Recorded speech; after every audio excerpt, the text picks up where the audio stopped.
스가랴서 6장 1절 말씀 같이 합독해 보도록 하겠습니다. 내가 또 눈을 들어본즉 네 병거가 두 산 사이에서 나오는데 그 산은 그리 산이더라. 아멘. 스가랴가 BC 520년에 그 11월에서 12월경에 성전 제거가 16년 동안 멈추고 난 후에 다시 성전 제거는 이스라엘에서 시작을 합니다. 그쯤에 스가랴 선지자가 8가지 환상을 보게 됩니다. 그리고 그 8가지 환상을 이스라엘 백성들에게, 스룹바벨에게, 여호수아에게 선포를 합니다. 그리고 오늘 본문의 말씀 스가랴서 6장의 말씀은 마지막 8번째 환상이 오늘 본문의 환상의 말씀인 것입니다. 본문의 환상은 네 병거, 여러분 네 마리의 말이 각각 붉은 말, 그리고 검은 말, 흰색 말, 아롱진 말, 이렇게 네 말이 이렇게 병거를 끌어가고 있는 그 모습을 보면서 하나님께서 이렇게 말하고 있습니다. 그 말들의 상징은요, 심판하기 위해서 달려가는 말을 상징하고 있습니다. 하나님은 심판하십니다. 그럼 이 심판은 바로 이스라엘 백성들을 괴롭게 하는 이스라엘 백성들의 대적자를 심판하시기 위해서 하나님은 그 네 병거를 풀어버리시겠다고 말씀합니다. 성전을 재건하는 데 있어서 참 많은 방해가 있었습니다. 이것은 악한 원수 마귀의 방해라고 할 수가 있겠죠. 그 당시에는 성전 재건을 하는 것을 원하지 않았었습니다.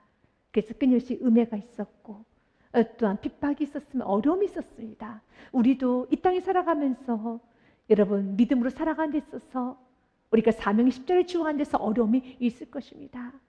주님께서 때가 되면 이렇게 내 병거를 풀으셔서 그 우리를 박해하고 힘들게 하는 모든 악한 원수마귀의 모든 그 대적들, 내 주위에 있는 모든 환경을 하나님께서는 완전히 무너뜨려 주십니다. 그렇기 때문에 우리는 오늘 이 순간에도 환경이 힘들다 해서 여러분 사명의 십자를 내려놓으면 안 되는 겁니다. 좁은 길 가는 걸 포기해서는 안 되는 겁니다. 믿음의 길 가는 것을 포기해서도 안 되는 것입니다. 그리고 오히려 우리는 고백해야 됩니다. 내가 어떤 상황이 있다 할지라도, 어떤 어려움이 있다 할지라도 믿음의 길은 가는 거예요. 어려움은 어려울수록 더 믿음의 길, 더 정도의 길, 더 진리의 길을 가야 되는 겁니다. 왜냐하면 진리만이, 믿음만이 그곳에 생명 역사가 일어나기 때문에 그렇습니다. 왜 어려운데, 이렇게 인생을 힘들게 살았는데 왜 불순종하려고 합니까? 그럼 더 힘들어질 수밖에 없어요. 어려우면 어려울수록, 힘들면 힘들수록 지금처럼 코로나19라는 어려운 상황이면 상황일수록 어떻게 됩니까? 더 주 앞에 엎드려서 더 은혜를 삼하며 더 믿음으로 살아야 되는 겁니다. 그것만이 이 모든 환경에서 이길 수 있는 유일한 방법이라는 것입니다. 그래서 사도 베드로가 이런 고백을 했을 때 우리 예수님께서는 너무 기뻐하시면서 바요나 시몬아 너가 복이 있도다 라는 말씀합니다. 그리고 두 가지 축복을 하여 주십니다. 사도 베드로가 무슨 고백을 했습니까? 예수께서 어느 날 묻습니다. 사람들 난 누구라느냐? 그때 제자들 말합니다. 어떤 사람은요 예수님 향해서 세례요한이라고 하더라고요. 에레미야? 아니에요. 엘리야라고 하더라고요. 그때 베드로가 이렇게 말합니다. 주는 그리스도십니다. 살아계신 하나님의 아들이십니다 라는 고백을 합니다. 마태복음 16절 말씀에 보니 시몬 베드로가 대답해 이르되 주는 그리스도시요 구원자이십니다. 그리고 그 주님은 지금도 살아 역사하신 하나님이십니다. 하나님의 아들이십니다 라고 고백을 했었을 때 17절 말씀에 예수께서 대답하여 이르시되 바요나 시몬아 참 내가 복이 있도다.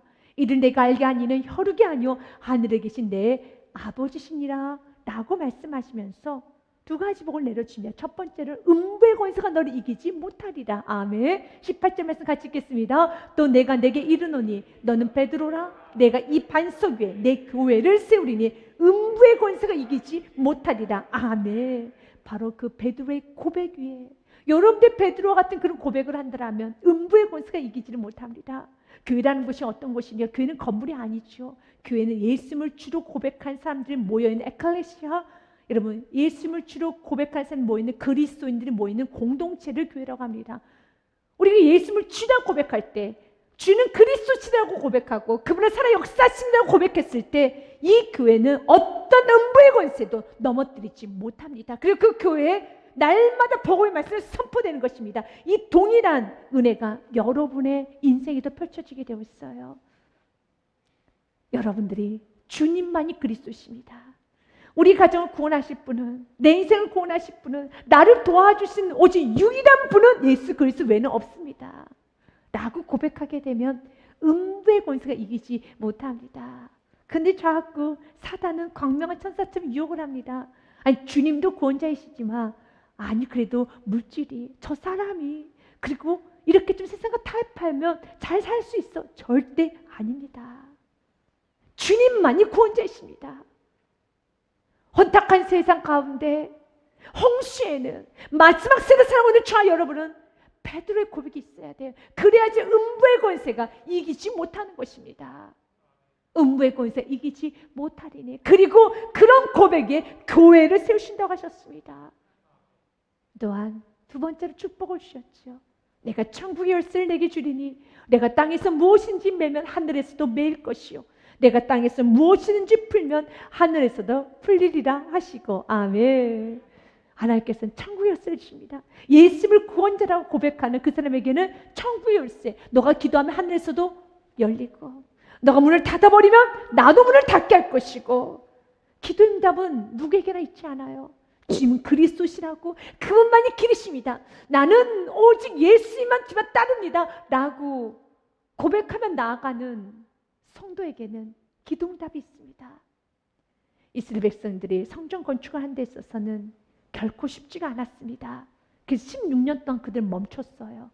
그러나 에스라 선지자를 통하여서, 말씀을 통하여서 다시 그들의 마음이 새로워졌고, 학개 선지자를 통하여서, 그리고 오늘 본문의 말씀처럼 스가랴 선지자를 통하여서도 그들의 마음에 부흥이 일어나기 시작했습니다. 다시 믿음으로 살리라, 다시 사명의 길을 가리라, 다시 하나님께서 내게 주신 귀한 사명을 이루리라. 하나님께서 여러분 이 땅에 왜 남겨주셨습니까? 무엇 때문에 여러분 남겨주셨습니까? 여러분의 기도 제목이 무엇입니까? 그 기도 제목을 축소시키지 마시고 그 기도 제목을 주께 올려드리고 그 기도 제목이 이루어질 때까지 눈물로 씨앗을 뿌리십시오. 믿음으로 나아가십시오. 순종으로 나아가십시오. 우리 다음 세대가, 지금도 우리는 참 어렵다고 하죠. 세상에 어떻게 이런 일이 있을 수 있어? 한 번도 경험해보지 못했던 그 길을 우리 가고 있습니다. 어떻게 우리가 비대면 예배를 다 드릴 수 있어? 어떻게 9시 이후에 모든 상주의 문을 닫을 수 있어? 한 번도 경험해보지 못했던 모든 우리 시간이 지나가고 있습니다. 그럼 우리 다음 세대는 어떨까요? 우리보다 조금 더 여유롭고 편안한 여러분 생활을 할 수 있을까요? 그러기를 우리는 바라고 소망하지만 그렇지 않다는 거 우리가 알고 있습니다. 그렇기 때문에 저와 여러분이 믿음으로 살아서 다음 세대에게 긍휼을 남겨줘야 돼요. 하나님의 인정과 하나님의 은혜가 물붓듯이 쏟아 부어지도록 우리가 오늘도 믿음으로 살아야 되는 것입니다. 그래서 이스라엘 백성은 16년간 멈췄어요. 다시 그들이 일어섰을 때 수많은 방해가 있었지만 스가랴 선지자의 환상을 통해서 힘을 얻습니다. 걱정하지 말아라. 너의 대적들, 너의 악기를 맡고 있는 모든 대적들, 때가 되면 내가 심판할 것이란다. 내가 다 걷어낼 것이란다. 내가 다 사라지게 해줄 것이란다. 믿습니까? 여러분, 많은 대적도 있습니까? 가난한 대적이 있습니까? 질병이나 대적이 있습니까? 여러분 또한 여러분 압박의 대적이 있습니까? 그러나 그 압박 가운데, 가난 가운데, 두려움 가운데, 질병 가운데도 믿음의 길을 뚜벅뚜벅 걸어가기 시작했을 때, 사랑하는 여러분, 하나님의 때가 되면 이루십니다. 그러면서 스가랴가 보았어요. 내가 또 눈을 들어본즉 네 병거가 두 산 사이에서 나오는데 그 산은 구리산이더라 라고 말합니다. 여기서 두 가지 해석이 있습니다. 첫 번째 해석은 이제 두 산을 시온산과 감람산을 추정해서 또한 그 가운데 골짜기를 기둥 골짜기를 보고 있습니다. 그리고 두 번째 해석은요, 이 두 산을 과거 솔로몬이 지었던 예루살렘 성전에 있는 기둥, 큰 기둥이 있었어요. 하나는 야킨이라는 기둥과 또 하나는 보아스라는 기둥이 있었죠. 그 야킨과 보아스, 이미 예루살렘 성전은 무너졌어요. 그래서 스룹바벨이 다시 재건하고 있는 제2의 성전에는 야긴이 없어요. 보아스가 없어요. 그 이미 말씀하셨죠. 다시 지어질 성전, 너희 눈에는 예루살렘 성전에 비하면 좀 초라해요. 멋있지가 않아요. 화려하지가 않아요. 그러나 믿음으로 지었던 제2성전, 스룹바벨의 성전은 하나님께 더 큰 영광 받으시겠다고 말씀하지 않으셨습니까? 동일합니다. 그래서 여기서 두 산을 야킨과 보아스로 보고 있습니다. 왜냐하면 불이라는 것은 가장 강력한 것, 산도 가장 강력한 것에 상징적 의미가 있습니다. 두 산이 버티고 있다는 겁니다. 성전에 바로 야긴과 보아스가 늠름하게 이 성전을 지키는 것처럼 두 산이 이 성전을, 아니 성전을 이룰 때까지 지켜줄 것이란다. 맞습니다. 야긴의 뜻이 무엇입니까? 야긴은 주님이 그가 세우리라 라는 뜻을 갖고 있어요. 하나님이 성전을 세우시리라. 야케. 보아스는 그에게 능력이 있다라는 뜻이죠. 우리 주님께서는 오늘 스룹바벨에게, 오늘 저와 여러분에게 말합니다. 두 산이 있어. 너 인생에 두 산이 있어. 늠름한 두 산이 있어. 야킨과 보아스가 있어. 그가 세우리라. 여러분의 인생, 여러분의 가정, 여러분의 자녀, 여러분이 세우는 거 아닙니다. 그가 세우리라. 그리고 그분에게 능력이 있습니다. 이건 믿고 나아가는 거예요. 그런데 우리 주님은 흔들리지 않아요. 우리 주님은 큰 상관 같아서 흔들리지가 않아요. 역대하 3장 17절 말씀에 보면은요, 두 기둥을 성전 앞에 세웠으니 왼쪽에 하나요, 오른쪽에 하나라. 오른쪽 것은 야긴이라 부르고 왼쪽 것은 보아스라 불렀더라. 그 야긴과 보아스가 주님이 세우시고 그분에게 능력이 있습니다라는 그 뜻을 가지고 야긴과 보아스가 성전을 지켰던 것처럼 우리 인생 가운데도요, 그 기둥의 모습이 아니라 이제는 커다란 산처럼 여러분 인생 가운데 내가 세우리라.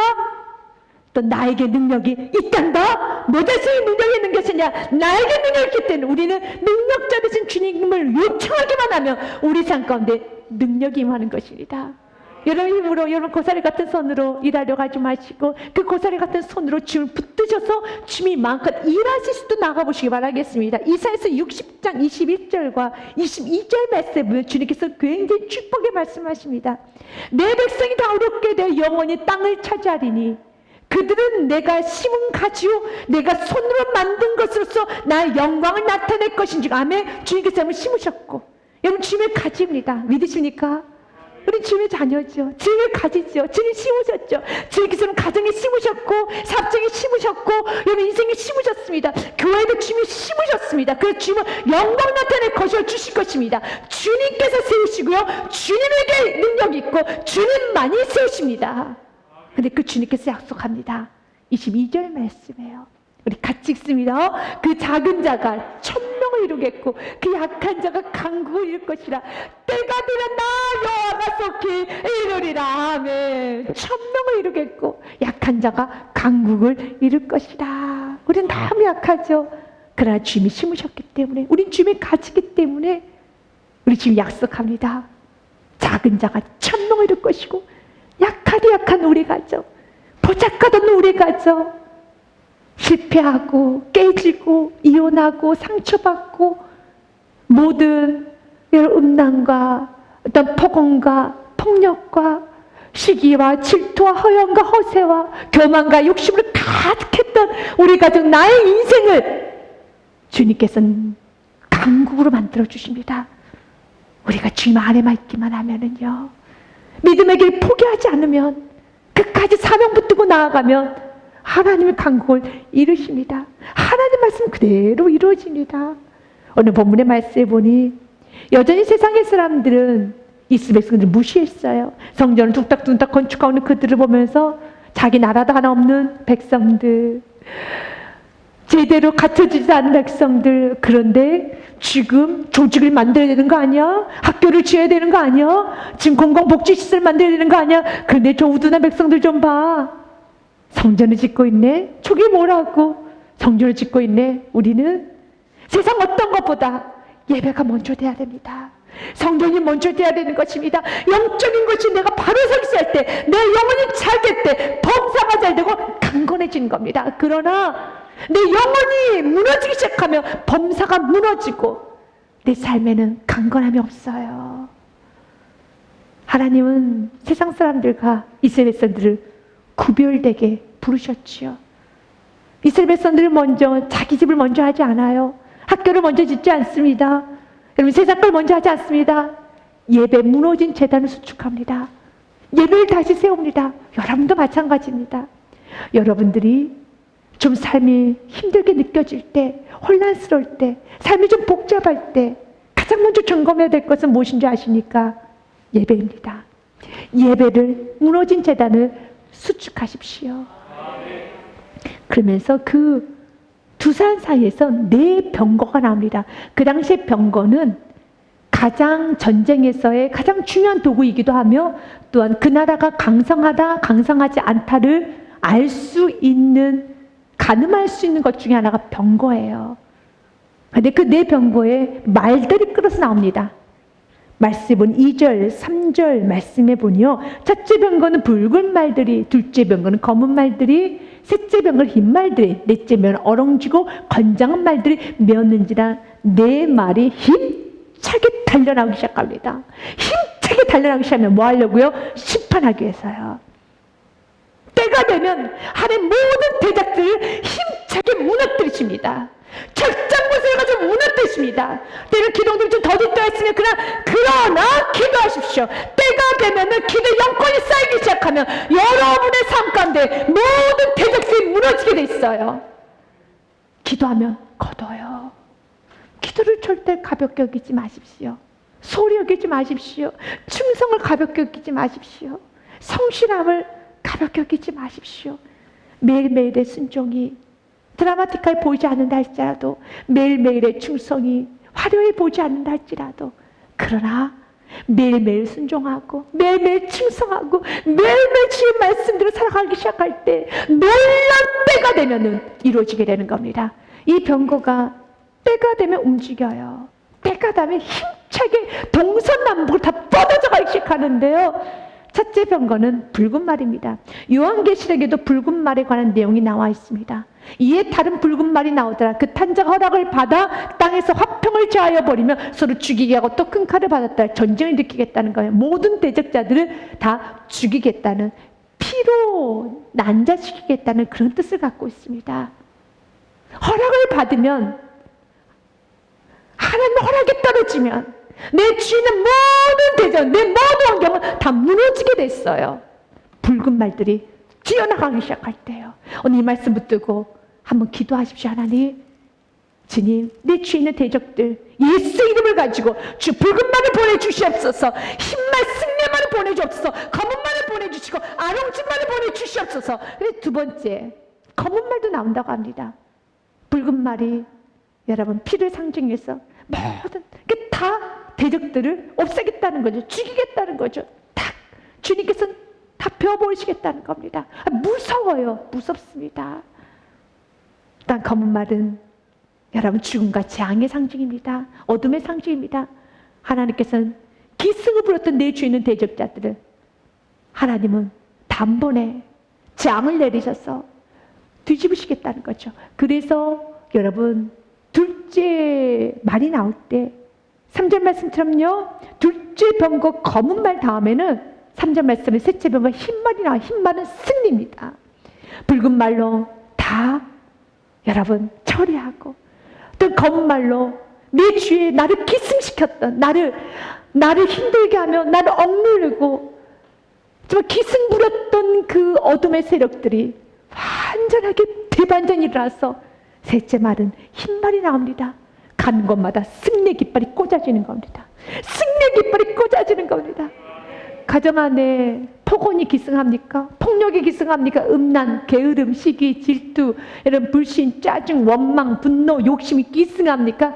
그래, 그 모든 상황에서 나도 못하겠다, 나도 모르겠어 포기하고 여러분들 눈을 감거나 아니면 포기하고 뒷걸음 치는 것이 아니라 그 모든 상황에서 끝까지 믿음으로 제단을 수축해 가면서 예배하고 순종하고 나가기 시작하면요, 때가 되면 하나님께서는 검은 말들 보내주시고 흰색 말을 보내셔서 이 모든 내 가정 안에 인생 가운데 있는 모든 기승 부리고 있는 어둠의 세력들을 잡시켜 주시고요, 승리의 깃발을 꽂아 주십니다. 오늘 우리 이것을 믿음으로 우리가 바라보며 기도하기 원합니다. 또한 주님께서 넷째 병거는 아롱지고 건장한 말들이 메었는지라고 그랬습니다.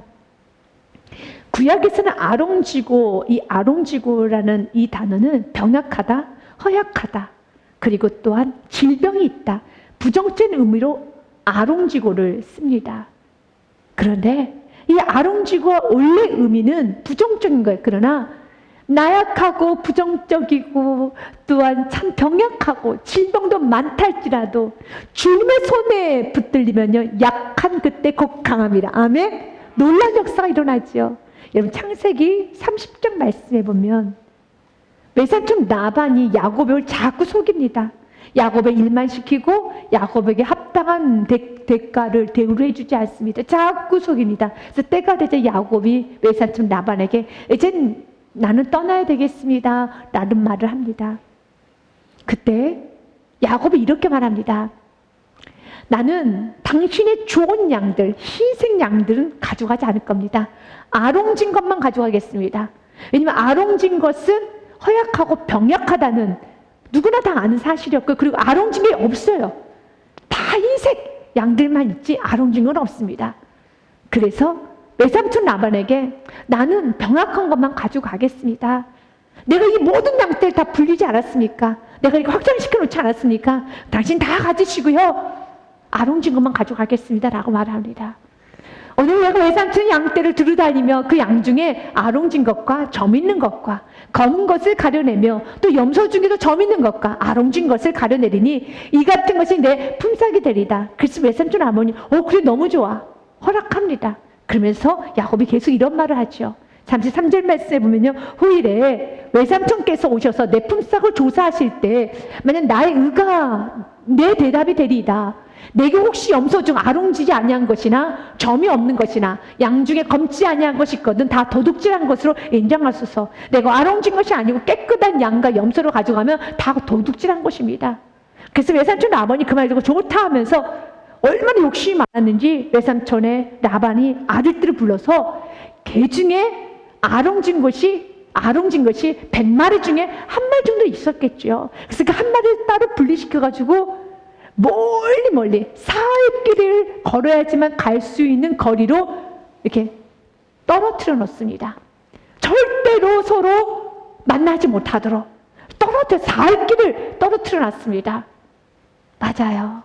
인간이 절대로 복을 받지 못하도록, 세상 모든 환경이 절대 복을 받지 못하도록 모든 환경 나를 지금 다 주셔볼 때짜도 하나님께서 복내시까지 반드시 복을 받습니다. 하나님께서 세우신 인생 반드시 세우십니다. 모든 환경이 복을 받을 수 없어. 실패할 수밖에 모든 환경이랄지라도 하나님 복을 주시고자 하면은요, 복이 쏟아지는 것이고요, 반대로 복받을 조건이 다 갖춰줘도 하나님이 고개를 돌리시면 복받을 수 없습니다. 복은 하나님 손에만 있습니다. 생사화복은 하나님의 손에 있습니다. 인간적인 방법으로는 아롱진 걸 다 한 마리도 가져갈 수가 없어요. 그 중에 아롱진 것도 외삼촌 라반이 자기 아들들 시켜서 살길을 멀리 떠나 보냈어요. 그 절대로 여러분 아롱진 것과 접할 수가 없어요.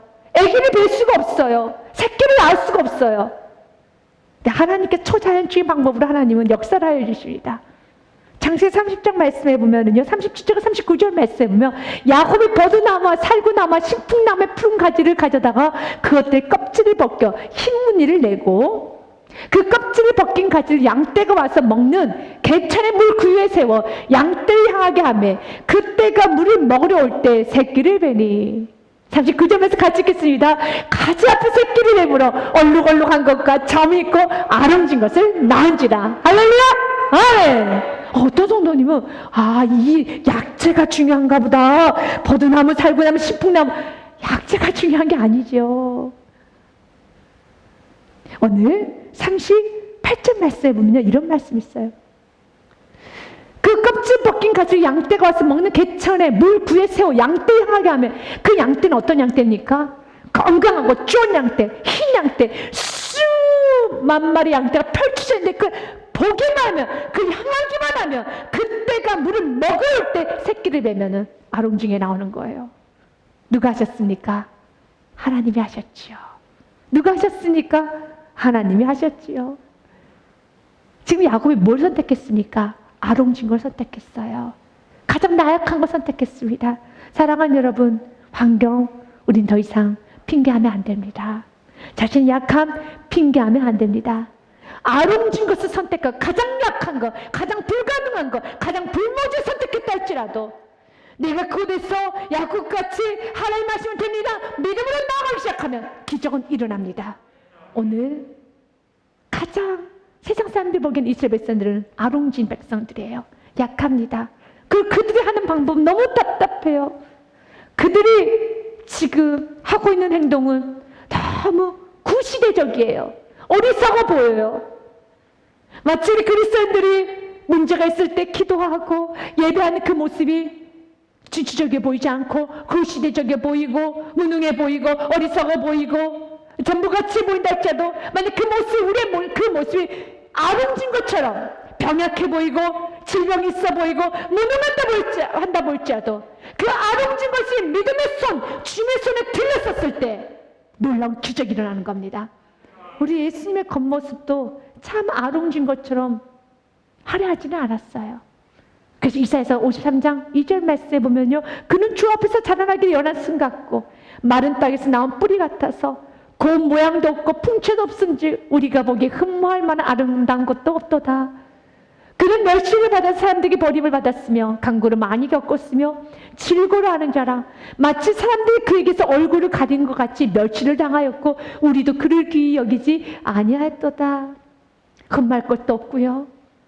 또한 여러분, 사람들이 멸시를 당할 만한 그런 외적인 모습이었어요. 7절 말씀에도요, 그가 곤욕을 당하여 괴로울 때 그 입을 열지 아니하였으며 마치 도수전에 끌려간 어린 양과 털 깎는 잡에서 잠잠한 양같이 그 입을 열지 아니하였도다. 좀 무능해 보입니다. 병약해 보입니다. 아름졌지요.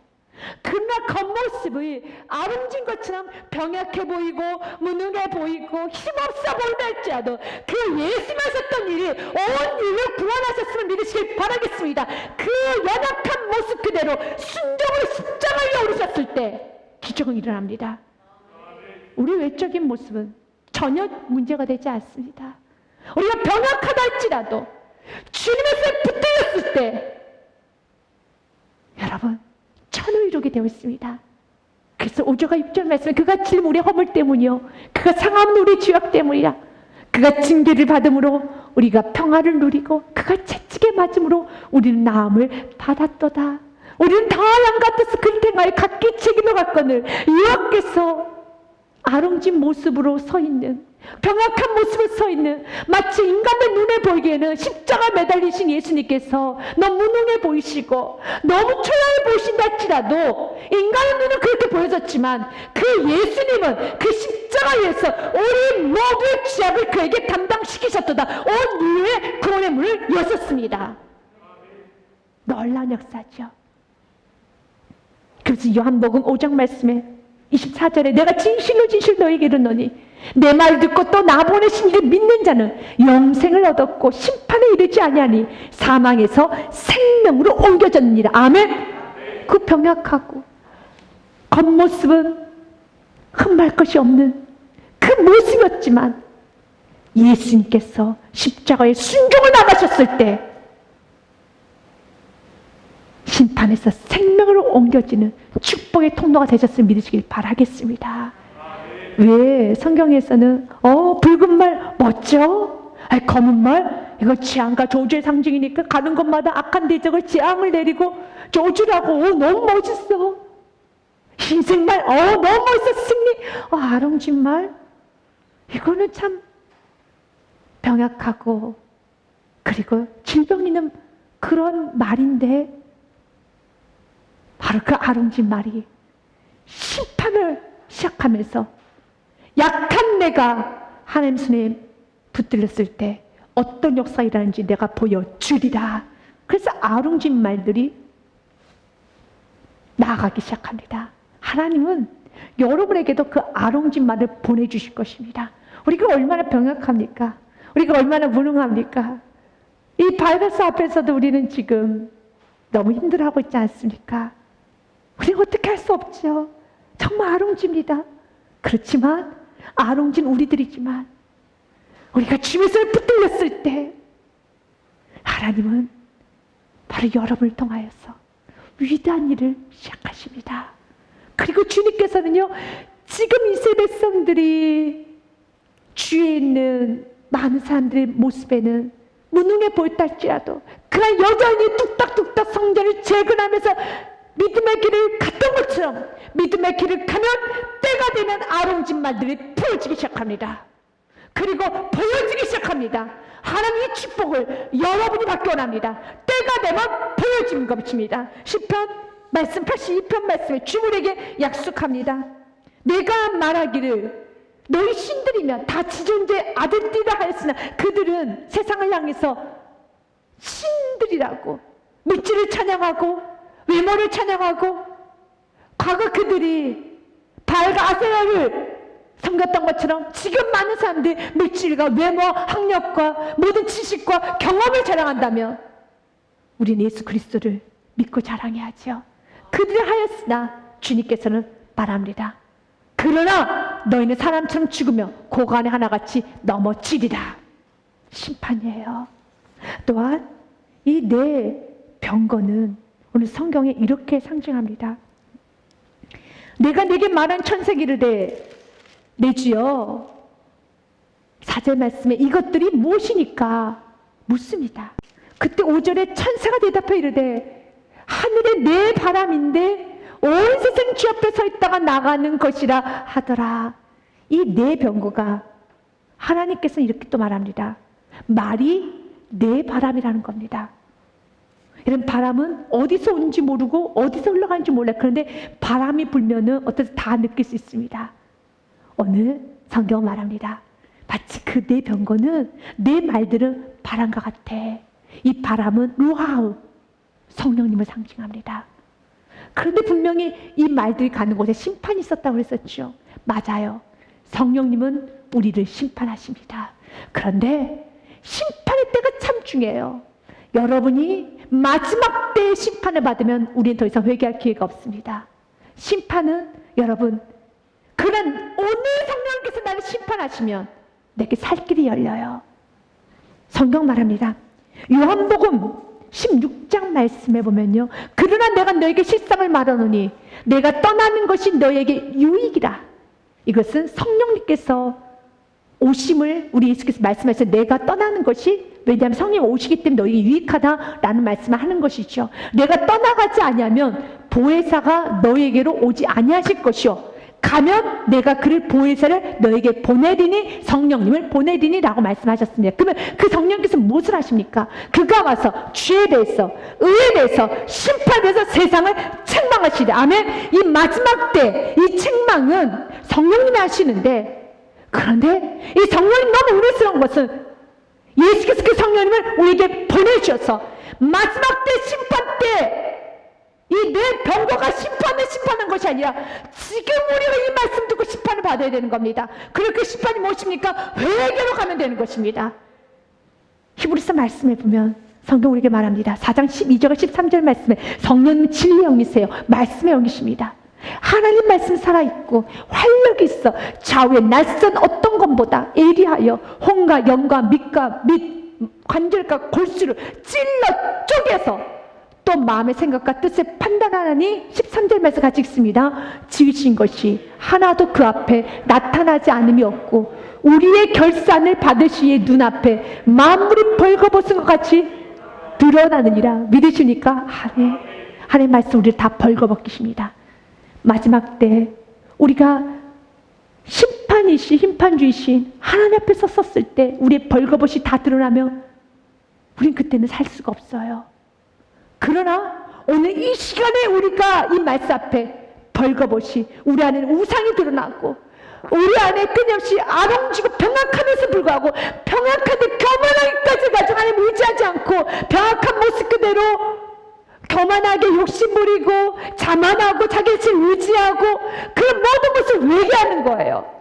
세상을 섬겼던 시간을 회개하고 하나님 믿지 못했던 시간을 회개하고 이렇게 많이 낮춤 당했음에도 불구하고 하나님 먼저 신뢰하지 못했던 많은 시간, 교만했던 시간, 착취했던 시간, 욕심부렸던 시간, 이기졌던 시간, 믿음없었던 시간, 세상을 섬겼던 시간, 자기의 자아를 더 강하게, 더 소중했던 모든 시간들 다 회개하기 시작하면, 벌거벗듯이 회개하기 시작하면 우리에게 심판은 오지 않아요.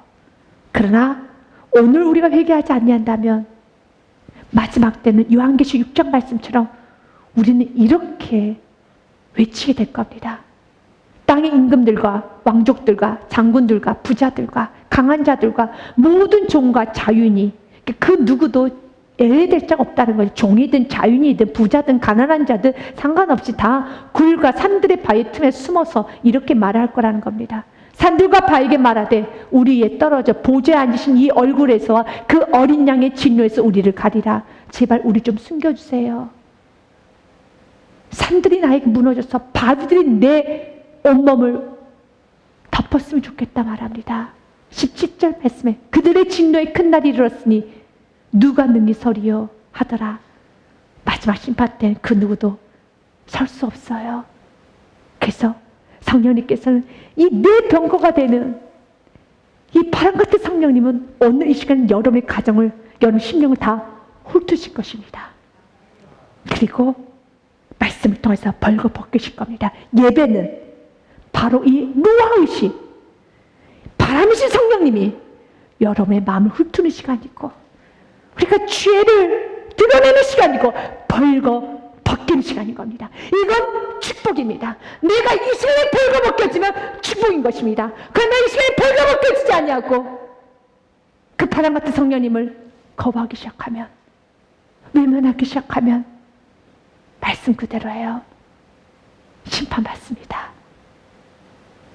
그래서 복 있는 자는 두루마기를 빠는 자가 복이 있다고 성경은 말합니다. 요한계시록 22장 13절 말씀, 나는 알파고 오메가요. 난 처음과 마지막이요. 시작과 마침이라. 우리 인생 모든 주관자시고 알파 오메가시고 시작과 마침이시 그분께서 우리에게 선포합니다. 복 있는 자가 어떤 자신지요? 14절 말씀 같이 읽습니다. 자기의 두루마기를 빠는 자들은 복이 있으니 이는 그들이 생명나무에 나아가며 문들을 통하여 성에 들어갈 권세를 받으려 합니다. 아멘. 어떤 자가 복 있다고요?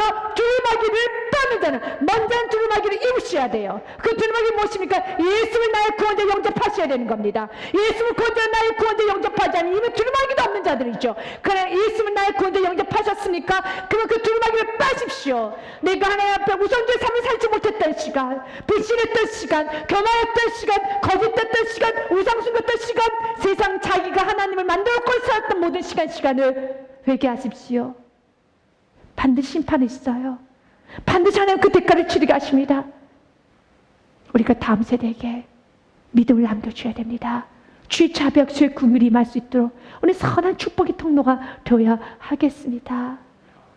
이스라엘 백성들이 성전 건축을 하면서 많은 어려움이 있지만 어느 환상을 통하여서 힘을 부여줬던 것처럼 너의 대적들 내가 다 채워줄 것이고 승리의 깃발을 꽂을 것이고 그리고 아롱진 너희들을 내가 높여줄 것이고, 그러나 오늘도 말씀을 통해서 회개할 걸 회개합시다. 동일하게 말합니다. 믿음의 길을 가고 있는 여러분에게 주님 말합니다. 내가 너희 대적들 다 치워줄 것이고 승리의 깃발을 꽂아줄 것이고 아름진 너희들 세워줄 것이란다. 때가 되면 이루리라. 아멘. 그러니 우리는 세상 사람들을 부러워하지 맙시다. 잠언 24장 1절 말씀에 너희는 악인의 형통을 부러워하지 말고 그와 함께 있으려고도 하지도 말지니라. 아멘. 믿음의 길을 갑시다. 믿음의 길을 갑시다. 충성되게 가시길 바라겠습니다. 그러면서요 오늘 말씀해 보니 7절에 건장한 말은 나가서 땅에 두루 다니고자 하니 그가 이르되 너는 여기서 나가서 땅에 두루 다니라며 곧 땅에 두루 다니라. 어느 한 곳도 없이 하나님 다 심판하십니다. 그리고 8절에 보면 모든 걸 심판하시고 난 후에 내가 쉬겠다라는 말합니다. 그가 내게 외쳐 말하되 북쪽으로 나간 자들이 북쪽에서 내 영을 쉬게 하였느니라. 대적들을 진멸하고 나면 쉼이 옵니다. 지금 이때 진정한 쉼이 오게 합니다. 여러분 영혼이 평안해지기 원합니까? 여러분 가정이 평안해지기 원합니까? 여러분 인생 평안해지기 원합니까? 사랑하는 여러분, 여러분 영혼이 쉬기 원합니까? 그렇다면 이 시간에 말씀을 듣고 회개하십시오. 대적들을 물리치십시오. 먼저는 내 안에 있는 대적부터 내 안에 있는 모든 하나님 앞에 온전히 서지 못했던, 내가 하나님 앞에 온전하게 믿음으로 살지 못했던 시간을 오늘 말씀을 통해서 들으셨다면 회개하십시오. 그러면 여러분의 영혼은 쉬어지게 되어 있습니다. 오늘 이 북쪽에 나왔던 이 건조한 말들이 모든 심판을 다 마치고 충성되게 다 일을 하고 영이 쉼을 얻었던 것처럼 우리의 마지막 때 모습도 이런 모습이 되어야 하겠습니다. 하나님의 말씀대로 충성스럽게 살다가 여러분 하나님 앞에 섰을 때 진정 쉼을 얻을 수 있는 거룩한 성도 여러분이 되어야 하겠습니다.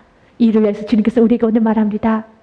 믿음으로 사십시오. 하박국서 말씀에 보면 주님 이렇게 말합니다. 이 묵시는 정한 때가 있나니 그 종말이 속히 이르겠고 믿으십니까? 결코 거짓되지 아니하리라.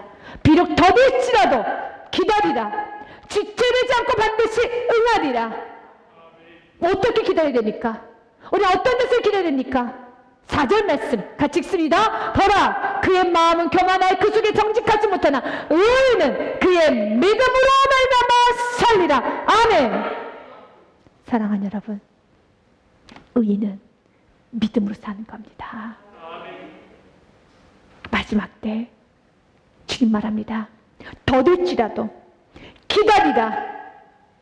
거짓되지 아니하리라. 지체되지 않고 반드시 응하리라. 교만한 자는 거만하게 사나 의인은 믿음으로 살리라. 여러분 의인이십니까? 예수 나의 구원자 영접한 의인이십니까? 그럼 여러분은 남은 생에 이 험난한 세상에서 어떻게 살아야 되겠습니까? 답이 분명히 나와 있습니다. 의인은 믿음으로 말미암아 살리라. 여러분 삶에 날마다 믿음으로 살아가는 축복이 있으시길 주님의 이름으로 축복 드립니다.